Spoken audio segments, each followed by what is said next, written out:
Hello everyone, welcome to learn with Shefali. तो आज हम पढ़ेंगे क्लास 9 साइंस का चैप्टर नंबर 10 ग्रेविटेशन का एक नया कंसेप्ट जो कि है फ्री फॉल। फ्री फॉल क्या होता है उससे पहले सपोज आपके पास दो ऑब्जेक्ट है, ठीक है। मैं बोलती हूँ कि ये है दो ऑब्जेक्ट, ठीक है। ये दो ऑब्जेक्ट क्या कर रहे हैं, एक दूसरे को अट्रैक्ट कर रहे हैं, फोर्स ऑफ अट्रैक्शन इसके अंदर यूज हो रहा है। लेकिन अगर एक ऑब्जेक्ट जो है वो आपका अर्थ हो जाए, ये एक ऑब्जेक्ट आपका क्या हो जाए, अर्थ हो जाए, तो क्या बोलोगे आप कि ये ऑब्जेक्ट जो है इसकी तरफ अट्रैक्ट हो रहा है, अर्थ जो है इस ऑब्जेक्ट को अट्रैक्ट कर रहा है, फोर्स यूज हो रहा है, फोर्स ऑफ अट्रैक्शन इसके अंदर यूज हो रहा है। तो आप बोलोगे कि इसके अंदर क्या यूज हो रहा है, ग्रेविटेशनल फोर्स का इसके अंदर यूज हो रहा है, ठीक है। बट अगर इसमें से एक अर्थ हो जाती है तो दैट मीन्स आप बोलोगे, पर्टिकुलरली जब अर्थ का यूज एक ऑब्जेक्ट जो है आपका अर्थ हो जाए तो आप उसको बोलोगे कि खाली ग्रेविटी का यूज हो रहा है इसके अंदर। एक नया चीज आगे जाती है कि ग्रेविटी, ठीक है। अब इसके अंदर क्या हो रहा है कि आप अर्थ पे एक ऑब्जेक्ट गिर रहे हो, जैसे ये एक ऑब्जेक्ट है, ठीक है, मैं इसको ऐसे छोड़ देती हूँ, ठीक है। तो क्या हुआ, इस ऑब्जेक्ट को एक अर्थ ने क्या किया, अट्रैक्ट किया अपनी तरफ, ठीक है। इसीलिए आप बोल सकते हो कि इसमें क्या यूज हो रहा है, सिर्फ ग्रेविटी का इसके अंदर यूज हो रहा है। ग्रेविटी का मतलब क्या है, सिर्फ अर्थ की जो फोर्स हो रही है, जो अर्थ जो है अपनी तरफ क्या कर रहा है, अट्रैक्ट हो रहा है। अगर खाली अर्थ अपनी तरफ अट्रैक्ट कर रहा है किसी ऑब्जेक्ट को तो आप खाली इसको बोल सकते हो कि खाली ग्रेविटी का यूज हो रहा है इसके अंदर, ठीक है। फ्रीली फॉल में भी यही है कि मैंने ये ऑब्जेक्ट को छोड़ दिया, मैंने इसके अंदर कोई फोर्स वगैरह तो इसके अंदर मैंने यूज ही नहीं किया है, बस इसको ऐसे ही करके मैंने फॉल कर दिया, दे दिया। तो कोई भी फोर्स इसके अंदर यूज नहीं हुआ है तो उसको हम क्या बोलते हैं, फ्री फॉल। वो फ्रीली क्या हो गया, फ्रीली वो ऑब्जेक्ट गिर जाता है टूवर्ड्स द अर्थ, ठीक है। इसकी डेफिनेशन क्या होगी, मैं इसकी डेफिनेशन यहाँ लिख देती हूँ। ये डेफिनेशन देखिए आप, it is the object falling towards the अर्थ। कोई ऑब्जेक्ट जो है वो अर्थ की तरफ क्या कर रहा है, गिर रहा है, towards the earth, under the influence of attraction force of the अर्थ। किसके इन्फ्लुएंस में गिर रहा है, फोर्स ऑफ अर्थ की, अर्थ का फोर्स इसके अंदर यूज हो रहा है, वो खुद को एक ऑब्जेक्ट को अपनी तरफ क्या कर रहा है, अट्रैक्ट कर रहा है। या फिर आप बोल सकते हो कि ग्रेविटी का यूज हो रहा है due to the earth alone, कि खाली ग्रेविटी किसकी हो रही है, सिर्फ अर्थ जो है अपनी तरफ अट्रैक्ट कर रहा है, ठीक है। आपको इतना ही इसमें लिखना है कि फ्री फॉल मतलब फ्रीली गिर रहा है कोई ऑब्जेक्ट टूवर्ड्स द अर्थ, ठीक है। इतना क्लियर है। एक चीज और, एक पॉइंट इसके अंदर आ जाता है कि इसके अंदर एक्सेलरेशन का भी क्या होगा, इन्वॉल्वमेंट होगा। एक्सेलरेशन आपको पता है क्या होती है, change in velocity per unit time होती है। तो मैं यहाँ लिख देती हूँ कि एन एक्सेलरेशन इज इन्वॉल्व, ठीक है। ये पॉइंट भी आपको नोट डाउन करना है, अगर डेफिनेशन पूछी जाए ना तो आप ये दो पॉइंट्स लिख दो, ठीक है, आपको फुल मार्क्स मिलेंगे। तो an acceleration is involve, acceleration हमने पढ़ा ही है, चेंज इन वेलोसिटी होता है, ठीक है। तो इसके अंदर क्या हो रहा है कि एक ऑब्जेक्ट अगर गिर रहा है तो उसकी जो एक्सेलरेशन होगी उसको हम क्या बोलेंगे, एक्सेलरेशन ड्यू टू ग्रेविटी बोलेंगे हम। कि कोई भी अगर फ्रीली कोई ऑब्जेक्ट गिर रहा है उसकी जो एक्सेलरेशन होगी वो खाली अर्थ की एक्सेलरेशन हो रही है ना, मतलब कि अर्थ जो है अपनी तरफ अट्रैक्ट कर रहा है, तो ये ग्रेविटी की वजह से हो रहा है, अर्थ की जो ग्रेविटी है उसकी वजह से हो रहा है, अर्थ अपनी तरफ अट्रैक्ट कर रहा है, तो इसका नाम बढ़ जाता है कि एक्सेलरेशन ड्यू टू ग्रेविटी, ठीक है। तो यहाँ पे मैं एक्सेलरेशन ड्यू टू ग्रेविटी की एक छोटी सी डेफिनेशन लिख देती हूँ। तो acceleration of freely falling object, कोई ऑब्जेक्ट जो फ्रीली फॉल कर रहा हो उसको हम कहते हैं एक्सेलरेशन ड्यू टू ग्रेविटी, जिसको हम किससे डिनोट करेंगे, जी से डिनोट करेंगे। पहले हम एक्सेलरेशन किससे डिनोट करते थे, ए से करते थे, ठीक है, लेकिन अब इसमें ड्यू टू ग्रेविटी हो जाता है तो इसको हम किससे डिनोट करेंगे, जी से डिनोट करेंगे। तो आपको कंफ्यूज नहीं होना है, ड्यू टू ग्रेविटी की बात हो तो आप जी से डिनोट करोगे और खाली एक्सेलरेशन की बात हो तो आप ए से डिनोट करोगे, ठीक है। ये दो पॉइंट्स आपको बहुत अच्छे से क्लियर हो गए होंगे। फ्री फॉल बहुत ही ईजी है, ठीक है, इतना क्लियर हो चुका है। अब हम इसकी क्या करेंगे, एक्सेलरेशन ड्यू टू ग्रेविटी की हम डेरिवेशन करेंगे, ठीक है। उससे पहले हमें एक बुक में एक्टिविटी गिवन है वो और हम देख लेते हैं, ठीक है। जो एक्टिविटी 10.1 तो हम पिछली वीडियो में कर चुके थे, ठीक है। एक्टिविटी 10.2 आपकी यही थी, टेक अ स्टोन, आपको स्टोन लेना है, उसको अपवर्ड थ्रो करना है और एक सर्टेन हाइट पे जाएगा और वो नीचे गिर जाएगा अपने आप ही, कोई फोर्स लगाने की कुछ ज़रूरत ही नहीं है। तो अगर कोई ऑब्जेक्ट जो है वो फॉल करता है towards the earth under this force alone, we see that object are in free fall. यही मैंने आपको समझाया था, ठीक है। अब हम एक्टिविटी 10.3 देख लेते हैं जो मेन मुझे बतानी थी आपको, ठीक है। एक्टिविटी 10.3 क्या है आपका, आपको एक शीट ऑफ पेपर लेना है और एक स्टोन लेना है, ठीक है। उनको फर्स्ट फ्लोर की बिल्डिंग से आपको उसे क्या करना है, नीचे गिराना है। अब दोनों ही क्या एक ही टाइम पर नीचे गिरते हैं, या फिर एक जल्दी गिर जाता है, या फिर वो एक देर से गिरता है, तो वो आपको इसमें देखना है, ठीक है। We see that the paper reach the ground little later than the stone. अब स्टोन जो है वो एकदम से नीचे गिर जाता है, ठीक है, लेकिन जो पेपर होता है वो थोड़ा धीरे धीरे करके जाता है नीचे तक, ठीक है, ग्राउंड तक पहुंचता है। ये क्यों हुआ है, क्योंकि दोनों के बीच में ना एयर आ चुकी है, हवा आ चुकी है। तो पेपर क्या है, पेपर का मास जो है बहुत ही ज़्यादा लाइट है वो, ठीक है, बहुत ही ज़्यादा कम है। तो इसकी वजह से क्या है, वो हवा की वजह से लहराता लहराता जाता है। और स्टोन का मास जो है थोड़ा ज़्यादा होता है, तो एयर पड़ रही है स्टोन पे, ठीक है, लेकिन स्टोन का मास ज़्यादा है तो इसीलिए वो जल्दी चला जाता है नीचे, ठीक है। तो ये क्यों होता है, एयर रेजिस्टेंस की वजह से होता है, ठीक है। इसमें ये लिखा है the air offers resistance due to the friction to the motion of the falling object. The resistance offered by the air to the paper is more than the resistance offered to the stone. सबसे ज़्यादा जो air लग रही है वो paper पे लग रही है, इसीलिए वो आराम से लहराता लहराता ग्राउंड तक पहुंचा है, स्टोन पे इतनी नहीं लग रही है। If we do the experiment in the glass jar, suppose आपके पास ये एक ग्लास जार है, ठीक है, इसके अंदर आपने क्या किया, इसके अंदर जितनी भी हवा मौजूद थी वो सब आपने बाहर निकाल दी, ठीक है, एयर बाहर जा चुकी है। अब इसके अंदर सिर्फ क्या बच रहा है, एक तो पेपर है और एक स्टोन है। अब दोनों नीचे वो फॉल करेंगे, अगर दोनों नीचे फॉल करते हैं तो वो एक ही टाइम पे क्या करेंगे, फॉल करेंगे। वो तो हवा की वजह से था ना कि फर्स्ट फ्लोर से हमने फेंका, तो एयर रेजिस्टेंट का की वजह से वो लेट पहुंचा पेपर, ठीक है। लेकिन इसमें से अगर हमने एयर निकाल दी है तो दैट मीन्स दोनों ही सेम रेट पर पहुंचेंगे। इसमें लिखा भी है विच air has been sucked out, the paper and the stone would fall at the same rate के साथ वो गिरेंगे, ठीक है। इतना क्लियर है। आगे भी हमें यही बता रखा है, we know that the object experience acceleration during the free fall, free fall के टाइम पे एक्सेलरेशन होती है, ठीक है, ये होता है इंडिपेंडेंट ऑफ इट्स मास। इसका मतलब है ऑब्जेक्ट चाहे हॉलो हो, सॉलिड हो, बिग हो या स्मॉल हो, वो सब ही एक ही रेट पर गिरेंगे, ठीक है। यही मुझे एक्टिविटी आपको पढ़ानी थी कि ऑब्जेक्ट कैसा भी हो, सॉलिड हो, हल्का हो, लाइट वेट हो, कैसा भी हो, लेकिन वो गिरेगा सेम ही टाइम पर। अगर कुछ प्रॉब्लम होती भी है तो एयर रेजिस्टेंस की वजह से प्रॉब्लम होगी कि हवा आ रही है, मास उसका पेपर जो है बहुत ज़्यादा हल्का होता है तो लहराता है वो, उसमें यही चीज़ मैं बताएंगे कि वो उसका सेम रेट होगा, ठीक है। आई होप आपको ये एक्टिविटी क्लियर होगी। चलिए आगे हम डेरिवेशन करते हैं। अब हम डेरिवेशन देखेंगे कि एक्सेलरेशन ड्यू टू ग्रेविटी की डेरिवेशन कैसे होती है, ठीक है। देखो हमने क्या पढ़ा था, एक डेरिवेशन हमने पढ़ी थी किसकी, यूनिवर्सल लॉ ऑफ ग्रेविटी। वो मैं आपको दिखा देती हूँ, एक मिनट। ओके, ये हमने पढ़ा था, राइट। आपको डेरिवेशन मैंने समझाई थी कैसे कैसे थी ये। तो उसका फॉर्मूला क्या बन के रेडी हुआ था, वो ये फॉर्मूला बन के रेडी हुआ था कि force is equals to universal gravitation constant, mass 1, mass 2 और डिस्टेंस। ये फॉर्मूला बन के रेडी हुआ था। तो अगर हम पर्टिकुलरली हमें अर्थ की बात करनी हो, इसी फॉर्मूले को हम यहाँ पे लिख लेते हैं, ठीक है। मैं यहाँ पे लिखती हूँ डेरिवेशन, ठीक है। हम यहाँ पे किसकी बात करेंगे, डेरिवेशन की बात करेंगे। अब इसमें आप देखो ग्रेविटेशनल फोर्स, इसका क्या होता है, हमारा फॉर्मूला जो बन के हमारा रेडी हुआ था वो था ये वाला। उसको मैं यहाँ लिख लेती हूँ, that is F is equals to G m1 m2 upon distance का स्क्वायर। ये फॉर्मूला बन के रेडी हो गया था हमारा। अब हम अगर एक्सेलरेशन ड्यू टू ग्रेविटी की बात करते हैं तो इसमें जैसे मैंने बात की थी कि दो ऑब्जेक्ट है, अगर एक ऑब्जेक्ट अर्थ हो जाता है और एक जो होता है एक कोई सा भी ऑब्जेक्ट होता है, ठीक है, तो इस अकॉर्डिंग फॉर्मूला क्या बन के रेडी हो जाएगा, that is F is equals to G, ऐसी का ऐसी रहेगा, m1 ये वाला आपका ऑब्जेक्ट हो जाता है m1, ठीक है। तो मैं यहाँ लिख देती हूँ m, ठीक है, छोटा m। और अर्थ की अगर मैं बात करूँ तो अर्थ का मास ज़्यादा होता है, तो मैं यहाँ पे कैपिटल M का इसमें यूज़ करती हूँ मैं, ठीक है।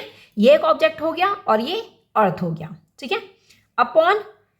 अब हम अर्थ की अगर बात करें तो हमें रेडियस लेंगे, यहाँ पे डिस्टेंस थोड़ा ना लेंगे, हम रेडियस लेंगे, ठीक है। अगर दो ऑब्जेक्ट होते हैं तो हम डिस्टेंस लेते हैं। अब यहाँ पे एक अर्थ की भी बात हो रही है तो हम यहाँ पे लेंगे r का स्क्वायर, ठीक है। तो ये किसका बन जाता है हमारा, एक्सेलरेशन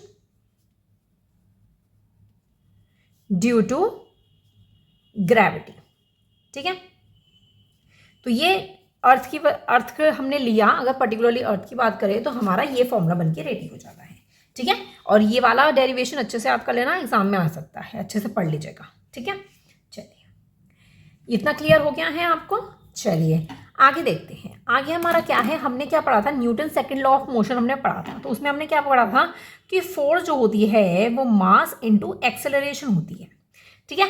अब यहाँ पे एक्सेलरेशन ड्यू टू ग्रेविटी की बात हो रही है, तो ए की जगह क्या हम यूज करेंगे, जी का यूज करेंगे। तो फॉर्मूला क्या बन जाएगा, F is equals to mg, ठीक है। ये हमारा फॉर्मूला बन के रेडी हो जाता है, ठीक है। ये हो जाता है हमारा फर्स्ट और ये हो जाती है सेकंड इक्वेशन, ठीक है। इतना क्लियर हो चुका है, ये दोनों हमारी बन के रेडी हो चुकी है। अब हम देखते हैं इन दोनों को हम इक्वेशन करेंगे, इक्वेशन फर्स्ट एंड सेकंड, ठीक है। फर्स्ट एंड सेकंड देखते हैं हम। तो ये जो फोर्स है वो इसके भी इक्वल है और इसके भी इक्वल है, तो हम क्या करेंगे, इन दोनों को इक्वल इक्वल कर देंगे। तो क्या हो जाता है हमारा, एक तो आपका हो जाएगा mg is equals to g, m छोटा और कैपिटल M अपॉन रेडियस का स्क्वायर, ये हमारा हो जाता है, ठीक है। तो अब हम क्या करेंगे, यहाँ पे आपको मास दे रखा है, यहाँ आपको मास दे रखा है, तो दोनों इक्वल है तो ये हम काट देंगे, ठीक है। तो फॉर्मूला क्या बन के रेडी हो गया, g is equals to capital G, m mass of the earth and radius का स्क्वायर, ठीक है। इतना हो गया। अब ये चीज़ें क्या हैं, ये चीज़ें कांस्टेंट होती हैं, तो आपको इनकी वैल्यूज पता होनी चाहिए। तो ये आपका एक फॉर्मूला बन के रेडी हो जाता है, किसका, एक्सेलरेशन ड्यू टू ग्रेविटी का। जी आपको पता है क्या होता है, एक्सेलरेशन ड्यू टू ग्रेविटी, जी वाला जी आपको पता है capital G, that is universal gravitational constant होता है। m mass of the earth, radius mass of the radius of the अर्थ, ठीक है। इतना क्लियर है, तो ये आपको पता होने चाहिए इनकी वैल्यूज। चलिए अब हम इसको अगर सॉल्व करते हैं तो हमें वैल्यू पता होनी चाहिए। चलिए अब हम इसको क्या करेंगे, सॉल्व करेंगे, ठीक है। मैं इसको सॉल्व करना स्टार्ट करूंगी यहाँ पे। तो हम क्या करेंगे, सबसे पहले g, तो g एज इट इज ही रहेगा आपका, g इज इक्वल्स टू, ये आपको पता है इसका, हमने पिछली वीडियो में पढ़ा था 6.673 इंटू 10 की पावर -11। आप इसकी जगह ना 7 का भी यूज़ कर सकते हो, इसकी जगह किसका यूज़ कर सकते हो, 7 का। आप इसको अप्रॉक्सीमेट ऐसे करके लिखा हुआ है ना, तो आप इसको खाली 7 भी यूज़ कर सकते हो, क्योंकि यहाँ पे 67 आ रहा है, ठीक है। इनटू आपका जो कैपिटल M है, ये इसकी वैल्यू हो जाती है आपकी 6 इंटू 10 की पावर 24 kg, ठीक है। और यहाँ पे जो ऐसा यूनिट थी दैट इज न्यूटन्स, m का स्क्वायर kg का -2, ये आपको यहाँ पे लगाना है। अपॉन में चला जाएगा आपका, इसका आ जाएगा रेडियस, दैट इज 6.4 इंटू 10 की पावर 6 मीटर, इसका स्क्वायर, ठीक है। स्क्वायर मत भूल जाना, कभी कभार स्क्वायर में भी गलती हो जाती है। तो अब इसको एक सॉल्व करने का एक तरीका है, जितनी भी ये 10 की पावर्स हमें गिवन है उसको हम सेपरेट कर लेते हैं, अलग कर लेते हैं, और इन नंबर जितने भी नंबर्स हैं उसको हम अलग कर लेते हैं। चलिए यहाँ पे आ जाता है आपका 6.673 इंटू 6, ठीक है, अपॉन 6.4 और 2 स्क्वायर है तो इंटू 6.4, 2 आ जाएंगे, ठीक है, इंटू 10 की पावर -11 इंटू 10 की पावर 24 और नीचे चला जाएगा 10 की पावर 6 का आप स्क्वायर कर दो, इसका भी स्क्वायर करना पड़ेगा आपको, तो 6 2 = 12, ठीक है। अब हम क्या करेंगे, इसको कट करेंगे, तो 10 की पावर 12 से कट हो जाएगा, 10 की पावर 24 कट हो जाएगी, तो यहाँ पे क्या आ जाएगा, 10 की पावर 12 भी आ जाएगी, ठीक है। इतना क्लियर है, 12 आ जाती है। चलिए अब इसका भी हम क्या करते हैं, पॉइंट वगैरह हटा लेते हैं। तो सबसे पहले मैं इसको पहले यहाँ पे लिख देती हूँ, that is 6.673 into 6 upon 6.4 into 6.4 into 10 की पावर -11 इंटू 10 की पावर 12, ठीक है। इतना क्लियर हुआ। अब आप ये चीज़ देखो कि यहाँ पे -11 है और यहाँ पे 12 है, तो दैट मीन्स यहाँ क्या बच जाता है, 1 बच जाता है। तो खाली आप यहाँ पे दोनों को ना लिखकर आपको सिर्फ इसके अंदर क्या लिखना है, सिर्फ 10 यूज़ करना है आपको इसमें, ठीक है। इतना क्लियर हो चुका है। चलिए अब हम इसके पॉइंट हटा लेते हैं। तो ये एक पॉइंट हटाया, 3 0 आपकी नीचे चली जाएगी, 3 0, ठीक है, ये हटा दिया मैंने, एक ये हटेगा और एक ये हटेगा, तो दैट मीन्स 2 10 चले जाएंगे, दैट इज 100 लगा देती हूँ मैं सिंपली ऊपर, ठीक है। अब आप क्या कर सकते हो, ये 3 0 और ऊपर भी आपके 3 0 है, तो ये पूरा कट हो चुका है, ठीक है। अब इसको जब आप मल्टीप्लाई करोगे, यहाँ पे लिख देती हूँ 6.673 इंटू सॉरी पॉइंट नहीं लगेगा यहाँ पे, अपॉन में 64 इंटू 64। जब आप इसको कट करोगे तो इसका क्या आंसर आ जाएगा, 9.81 आ जाएगा आपका। खाली आप 9.8 भी लिख सकते हो, that is metre second square. ठीक है, ये आपका सॉल्व करके आ जाएगा। ये क्या है आपका, एक्सेलरेशन ड्यू टू ग्रेविटी। इतना क्लियर है, ये हमने अच्छे से सॉल्व किया है और हमारा ये आंसर आया है, दैट इज 9.8 मीटर पर सेकेंड का स्क्वायर। ठीक है, इतना क्लियर है, आपको ये बहुत अच्छे से क्लियर हो गया होगा। हमने 10 की पावर्स जो है वो बिल्कुल अलग कर दी थी और जितनी भी वैल्यूज थी वो यहाँ पे लिख दी थी, फिर कट करके आप सिंपली से सॉल्व कर सकते हो। तो अब आपको दो डेरिवेशन इसमें हमने अभी तक पढ़ी है। पिछली वीडियो में हमने पढ़ी थी that is universal law of gravitation की, हमने ये डेरिवेशन पढ़ी थी, और इस वीडियो में हमने पढ़ी है एक्सेलरेशन ड्यू टू ग्रेविटी की। ठीक है, इतना क्लियर है। अब ये तो बात हो गई अर्थ की। अगर मैं बात करूँ ग्रेविटेशन ऑफ मून की, ग्रेविटी ऑफ मून की, तो ग्रेविटी ऑफ मून आप कैसे सॉल्व करोगे। देखो अब क्या है, हमारा जो ये फॉर्मूला निकल के आया ना, इसी फॉर्मूले में जो ये m होगा, कैपिटल M होगा, ये मास ऑफ द मून होगा, और जो रेडियस होगा वो रेडियस ऑफ द मून होगा। ठीक है, यहाँ हमने अर्थ की बात की थी, अब हम यहाँ पे मून की बात करने वाले हैं। तो मैं यहीं पे बात कर लेती हूँ मून की, जिससे हमें प्रॉब्लम ना हो। ठीक है, तो मैं यहीं पे बात करूंगी, तो इसी फॉर्मूले का हम यूज करेंगे। मैं लिख देती हूँ ग्रेविटी ऑफ मून।